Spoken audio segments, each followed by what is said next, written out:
सीमा गर्मियों की छुट्टियों में अपनी नानी के गांव आई थी। सीमा नानी के घर पहुंचने के बाद अपनी नानी के पैर छूती है और उनसे आशीर्वाद लेती है। तभी उसकी नानी उससे कहती है, इतनी बड़ी हो गई मेरी सीमा, चल जल्दी से हाथ मुंह धो ले, मैं तेरे लिए खाना लगा देती हूँ। भूख लगी होगी ना? हाँ नानी, भूख तो लग रही है मुझे, आपके हाथ के बने हुए पीले दाल और चावल खाने की। कितना टाइम हो गया है मुझे आपके हाथ का बना हुआ दाल चावल खाए हुए। तू तो नौकरी में व्यस्त थी, तो तुझे कहाँ से टाइम मिलेगा अपनी नानी के लिए? और जब इतने टाइम बाद आई है तो ज्यादा टाइम के लिए रुक कर जाएगी तू। हाँ हाँ नानी, इस बार पूरे 2 महीने के लिए आई हूँ। सीमा की नानी अंदर जाकर उसके लिए खाना बनाने लगती है। सीमा कमरे में अकेली होती है, तभी उसे किसी औरत के रोने की आवाज सुनाई देती है। वो कभी खिड़की से बाहर झांकती है तो कभी दरवाजे से बाहर झांकती है। उसे समझ में नहीं आ रहा होता है कि आखिर रो कौन रहा है। तभी नानी खाना लेकर आ जाती है। वो अपनी नानी से कहती है, नानी, कोई औरत रो रही है क्या? मैं जब से यहाँ आई हूँ तब से मुझे यहाँ किसी औरत की रोने की आवाज आ रही है। हे भगवान, कहीं ये वही तो नहीं? बोलो ना नानी। अरे कोई नहीं रो रहा, ये तेरे मन का वहम है। और तू ना अब खाना खा ले, ज्यादा यहाँ वहाँ की बातों में ध्यान मत दिया कर। जल्दी से खाना खा और फिर मेरे साथ आ जा मेरे कमरे में, दोनों बैठकर खूब सारी बातें करेंगे। ऐसे ही अगले दिन सीमा अपनी नानी के साथ गांव के बाजार जा रही होती है। उसी रास्ते में फिर से किसी औरत के रोने की आवाज आती है। वो अपनी नानी से कहती है, अरे नानी, क्या सच में तुम्हें अभी भी किसी औरत की रोने की आवाज नहीं सुनाई दे रही? मुझे किसी औरत की बहुत बुरी तरीके से रोने और चीखने की आवाजें आ रही हैं। मैं बहुत परेशान हूँ नानी, आखिर ये कौन है?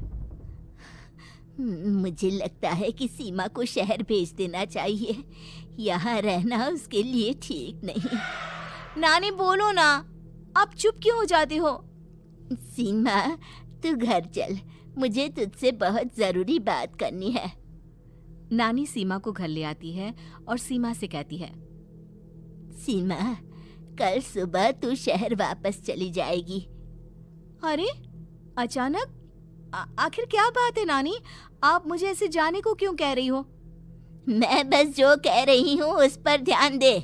तू कल सुबह यहाँ से चली जाएगी, और ये बात मैं कोई मजाक में नहीं बोल रही।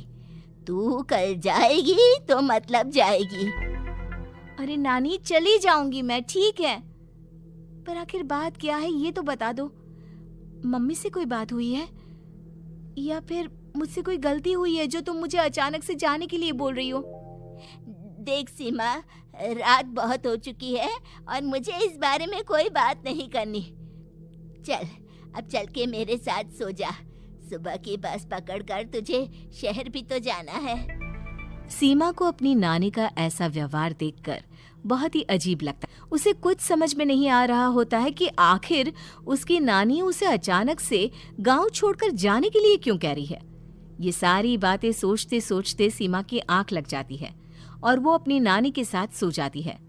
ऐसी ही आधी रात को सीमा को फिर से किसी औरत की रोने की आवाज सुनाई देती है। वो उस औरत की आवाज सुनकर बार बार करवटें बदल रही होती है और तभी उसे सपने में भी एक अजीब सी औरत की परछाई दिखाई देती है, जो इतना चीख चीख कर रो रही होती है कि सीमा डरकर उठ जाती है। वो पूरे पसीने पसीने हो रही होती है। वो अपने आसपास देखती है तो घर में बिल्कुल शांति का माहौल होता है। सीमा घबरा जाती है। वो अपनी नानी को जगाने की कोशिश करती है, मगर उसकी नानी नहीं जगती। सीमा को फिर से उस औरत की रोने की आवाज सुनाई देती है। आखिरकार सीमा अपने आप को रोक नहीं पाती और वो घर का दरवाजा खोलकर बाहर निकलती है। आखिर ये माजरा क्या है? आज तो मैं पता करके रहूंगी। अब आवाज का पीछा करते हुए सीमा आधी रात को गांव के चौपाल के पास बने कुएं के पास पहुंच जाती है, जहां कुएं की चारों ओर बेड़ियां लगी होती हैं। उन बेड़ियों में लगे हुए ताले के साथ एक लाल रंग का कपड़ा और माता रानी का कलावा बंधा होता है। उस कुएं में से सीमा को किसी के रोने की आवाज आती है। सीमा परेशान हो जाती है। इस कुएं में कौन है? कौन है यहाँ?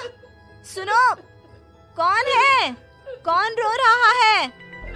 वो चिल्ला चिल्ला कर पूछती है और साथ ही लोगों को जगाने की कोशिश करती है, मगर किसी को भी उसकी आवाज सुनाई नहीं देती। अब सीमा खुद उस कुएं के पास की बेड़ियों और तालों को खोलने की कोशिश करती है और किसी तरह कुछ देर की मशक्कत के बाद सीमा उसको खोल भी देती है। और जैसे ही वो कुआं खोलकर उसके अंदर झांकती है, सीमा उस कुएं में गिर जाती है। इतने में उसकी नानी की नींद भी खुल जाती है और सीमा को पास ना देखकर नानी परेशान हो जाती है। नानी घबराकर पूरे घर में उसे ढूंढने की कोशिश करती है, जिसके बाद उसकी नानी और सभी लोग उस खूनी कुएं के पास जाते हैं और सीमा की नानी कुएं के पास खड़ी होती है। सभी गांव वालों और सीमा की नानी को सीमा के चिल्लाने की आवाज आती है, बचाओ, कोई मुझे बचाओ। मेरी बच्ची, हम आ गए, हम तुझे बचा लेंगे। नानी, मुझे यहाँ बहुत डर लग रहा है। यहाँ इंसान की कटी हुई मुंडिया, हाथ, पैर और कंकाल है और खून भी है। नानी, मुझे डर लग रहा है। आप सब मेरी मदद कीजिए, नहीं तो ये खूनी कुआं मेरी बच्ची को भी खा जाएगा। अरे मुझे तो ये समझ में नहीं आ रहा कि आखिर इस खूनी कुएं को खोला किसने। सालों पहले इसको इतनी मुश्किलों के बाद तांत्रिक बाबा ने बंद किया था। अरे पूरा गांव खूनी कुएं के बारे में अच्छे से जानता है, तो कोई भी जानबूझकर तो ऐसा करेगा नहीं। मतलब किसी ने अनजाने में इसे खोल दिया है भैया।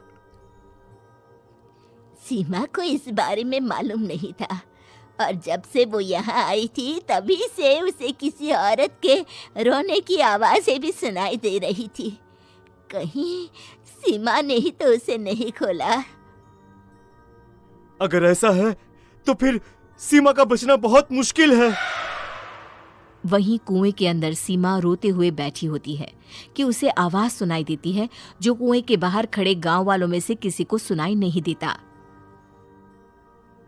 आज सालों के बाद मुझे ताजा खून मिलेगा। तेरा खून पीकर आज मैं अपनी प्यास बुझाऊंगा।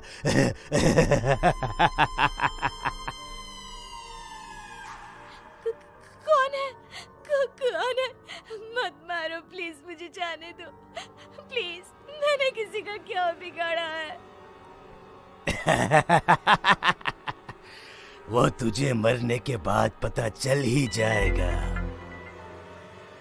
जितने में गांव वाले और सीमा की नानी कुछ सोच पाते, उतने में उन्हें सीमा के चिल्लाने की आवाज आती है और अगले ही पल सब शांत हो जाता है। क्या हुआ?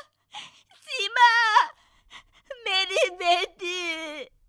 माफ करना बहन, लेकिन अब सीमा वापस नहीं आएगी। हमें एक बार फिर से कुएं को बंद करना होगा। गांव वाले तभी तांत्रिक को बुलाकर लाते हैं। एक बार फिर अपनी शक्ति से तांत्रिक बाबा उस कुएं को हमेशा हमेशा के लिए बंद कर देते हैं और वहां एक बोर्ड लगा दिया जाता है कि यहाँ आना मना है।